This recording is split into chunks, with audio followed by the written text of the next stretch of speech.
India's market news headquarters. Cutting-edge analysis. Influential insights. Market-moving intelligence. Broadcasting live from the CNBC TV 18 Motilal Oswal studios in Mumbai.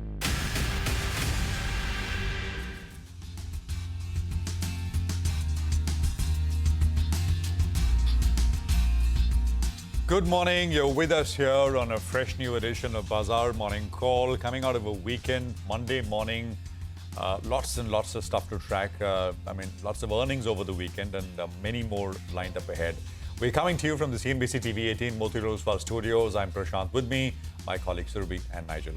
Guys, good morning. Hi, morning guys. And I'm coming out of a 3-day weekend. Friday I wasn't here, so it's that much harder, right? But yeah, getting to it, and we've got plenty to go over. So many earnings. So much going on in global markets as well? Well, I think on the domestic cues front, what the bulls will want to see is some earnings surprises, because last week wasn't particularly good with regard to earnings. Yeah. So let's see how that goes. Yeah, absolutely. And that was a problem because global markets were doing well. They are doing well as we sort of come into this session as well.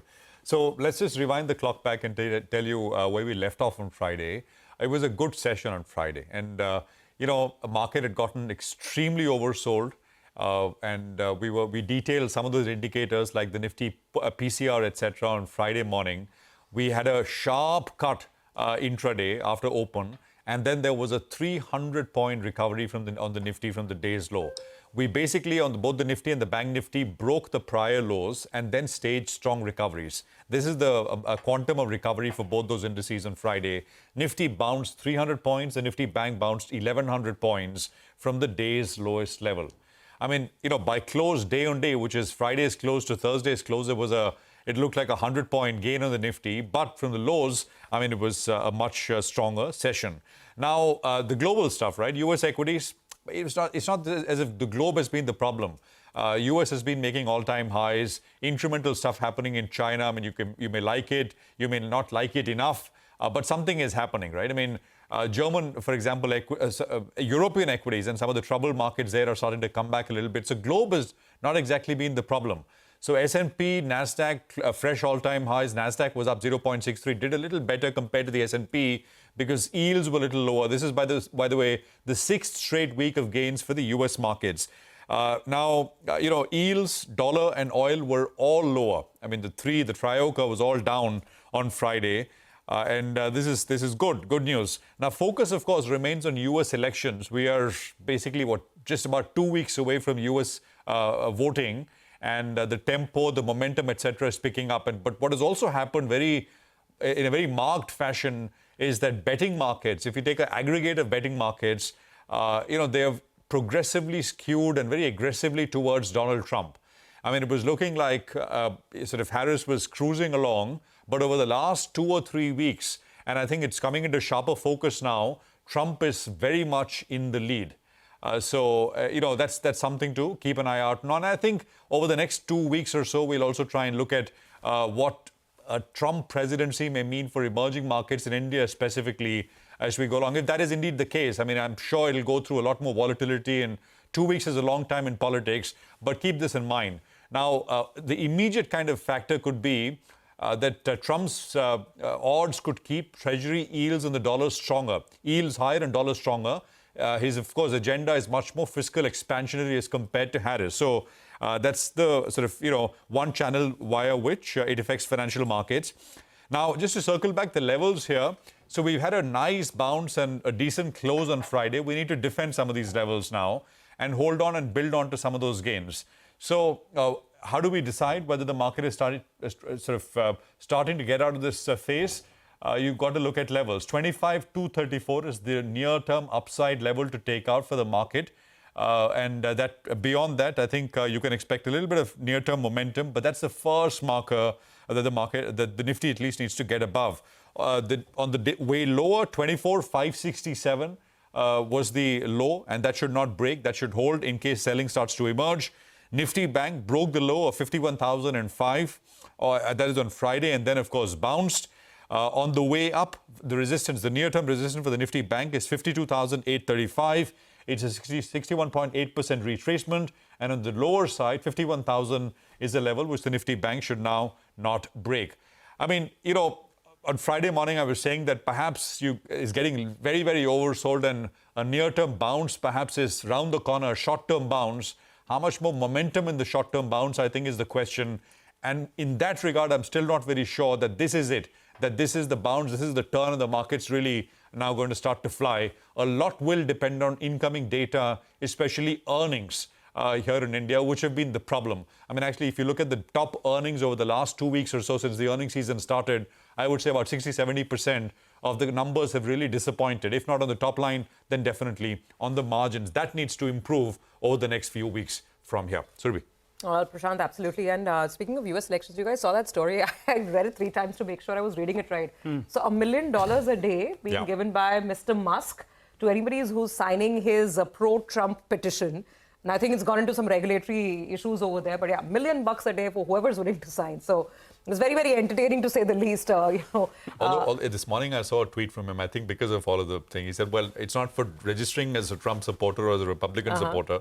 It's for anyone. You just have to sign some America petition, First petition. $1 million. Not bad at all, right? But okay, coming back to markets over here, what all this uncertainty is doing is giving a huge bid up to gold, by the way. While we were talking, global equities are doing fine. Gold is doing even better. So, when you look at markets this morning, the handover from Wall Street has been positive, and most of the Asian markets are running with that positive handover. But let's pull up some of the indices as well, because in China, we've got that announcement on the LPR. So the 1 and 5 year loan prime rates, they've been cut by the PBOC by 25 basis points. So more easing announcements continue out of China. Chinese equities are having a more measured reaction to that, because last time I checked, mainland Chinese markets were slightly up, but Hong Kong was a little lower. The other markets like Nikkei now are holding up fine. So China is not an issue at all. If we talk about gold, like I said, that's the other big headline, 2,700 already on the board. And the other huge headline also continues to come in from oil. Oil fell 7% last week, by the way. So let's see. But none of this, the fact that global markets are higher, that oil is lower, none of it is really helping our cause, because we have our own issues to deal with. And that issue is FPI selling, which sort of gets me to the local cues over here. So 3 weeks of a decline on the Nifty, and that's the longest losing spree that we've seen so far this calendar year. Doesn't have a very festive ring to it, but it is what it is. We're already below, of course, the 20 and the 50 DMA, and the bulls will really hope that this 100 DMA is not tested again and pushed forward. It's still a way off from where we closed on Friday, 24,500 odd. The FPI selling issue is the big one for the market, like I said. Again on Friday, that selling number is going above 5,000 crores. So remember, in the earlier part of the week, the selling had reduced to just 1,500 odd crores. Well, that wasn't to last too long. Domestic institutions are offsetting much of this impact. But look at the onslaught. The net selling so far in October, and this is, by the way, final data, not the provisional one. Net selling in October is already crossing 77,700 crores. And we don't know when this ends. This is the biggest issue that our market is facing. Now, earnings, like Nigel also pointed out, we've got a big mixed bag that we'll go over as the show progresses. But, in a summary, some of the financials are flashing red, and the market is going to pay a lot of attention to asset quality issues, which are really showing up in cases like Kotak Mahindra Bank, where slippages are rising. Even RBL Bank, I mean, not only is there margin compression for RBL, the rise in slippages is going to be a big talking point today. So let's watch out for these financials. Thankfully, HDFC Bank has been best in class. So for all the badgering that HDFC Bank was, giving, at least on the numbers front, there's nothing to complain. Very steady, asset quality is steady, and, margins, etc., most of it is in line. So that's something that the bulls will really hold on to. And also for the fact that Tech Mahindra within the IT pack after Infosys, you'll see some relief on at least Techem, because numbers are in line. In fact, slightly better than estimates. Margins have expanded as well. Beyond earnings, one more stock to keep on our radar today would be JM Financial, because there's some relief coming in from those RBI curbs. But whether it rallies like a IIFL, we don't know. We'll have to wait and see, because JM is already on a tear. I mean, it's already close to a 52-week high. So one more stock. But I think it's going to be very, very granular. And Nigel, as you said, very earnings specific. Those earnings misses cannot be, the market's already going in with subdued expectations. But any faltering there is going to hurt. Well, indeed. And at least for starters, we have the global tailwind that's working in our favor, because the dollar index, it was looking like it was going to go to 104. But we wake up today and it's closer to around the 103.5 odd mark. So the dollar index cools off. Well, that's good news. And Brent crude prices, as well as Surabhi mentioned, it's down close to around 7% from the recent peak as well. And gold, that's doing a thing of their own because of the softer dollar. Well, you have gold prices as well that's moved up to a fresh all-time high. What caused the bounce though on Friday? And remember, the Nifty bounced, but we're still not out of the woods. And the key reasons that we saw, with regard to the bounce was that emerging markets did well on Friday itself. China was up close to 2.5%. The institutional net sell number, I take the FI and the DI number together, that was only around 270 crores, which is sharply lower than the 1,500 crores odd. And there were some shorts that were covered by the FIs. Clients, they remain net long with more than 2 lakh contracts on the long side, while the FIs, they remain net short with close to 1.5 lakh contracts on the short side. Moving to the options data, 2 strikes were fairly active in Friday's trading session. The 24,900 call, well, that added a fair bit of open interest. And the 24,700 put out there as well, we did see signs of writing on both these 2 strikes. So going by the options data, going by the recent trends, it appears like we're in the 600-700 point range on the Nifty itself. On the downside, 24,550. On the upside, around this 25,300 odd mark, and that perfectly tallies with the recent highs and lows that we've seen in the month of October itself. So I think the Nifty is in a bit of a band. The Nifty Bank, well, that's even more interesting because you've got a couple of big earnings reactions that will play out today. And you see in Friday's trading session, it appeared it was making that move gradually to around the 20 DMA, which comes in around 300 points higher. So that's going to be an important level. If you need to breach that, then we'll see further follow through. But irrespective of the numbers, actually, the Nifty Bank was showing signs of coming out of that recent underperformance. And on the downside, it's around 400 points lower, which is, in fact, the 50 DMA on the Nifty Bank. 2 stocks that I'm looking at for today. Dalmia Bharat will tell you about the numbers in greater detail, but the stock has been a rank underperformer. For this year itself, the stock has already seen a sharp correction from the recent peak. So it's, closer to the lower end of the band. Will there be a bit of a bounce because the street is net short on Dalmia Bharat and the second half of the year is expected to be better. So it starts off in the red, but we'll have to see what happens from there. That's a stock I'll track. The second one that I'm looking at the clutch of stocks for this third quarter itself is going to be the OMCs. Crude oil prices have cooled off. The marketing margins have moved to around 10 rupees per litre, which is much higher than the averages that we've seen in the last couple of years. So I think for quarter 3, this is a sector that we'll keep an eye out on. OMCs in focus. Okay, all right, got it. So Nigel will definitely keep all of those stocks on the radar. In fact, there's lots lined up on the show. So let's quickly run you through today's lineup. Well, to start off with, we will have at 8:40 Samir Bise of JM Financial to decode earnings from Kotak Mahindra Bank.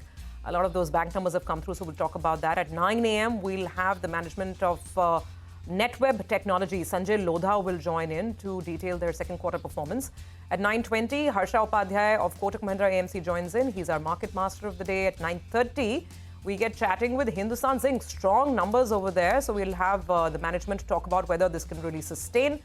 After that, the spotlight is on the FMCG space, and the early trends have not been very encouraging. So what lies ahead as the season rolls out? Abanish Roy of Nuvama Institutional Equities joins in. At 9:50, Gopal Balachandran of ICICI Lombard will be with us to talk about the second quarter performance and the fact that underwriting losses are expanding, though growth is looking good. And then, of course, our special segment, It's the Economy. Lata today is in conversation with Santanu Chakrabarti of BNP Paribas. Well, time for a quick break, but we have lots of stock-specific action to track. We'll get to that in just a bit in our special Top 10 segment, but let's run it through the list. We'll look at HDFC Bank, Tech Mahindra. They are the stocks that will be reacting to positive news flow, while a whole host of them will be reacting to negative news flow, including Kotak Mahindra Bank, Tata Consumer, L&T Finance, RBL Bank, ICICI Lombard, Dalmia Bharat, India Mart, and MCX. We'll get to them in greater detail on the other side.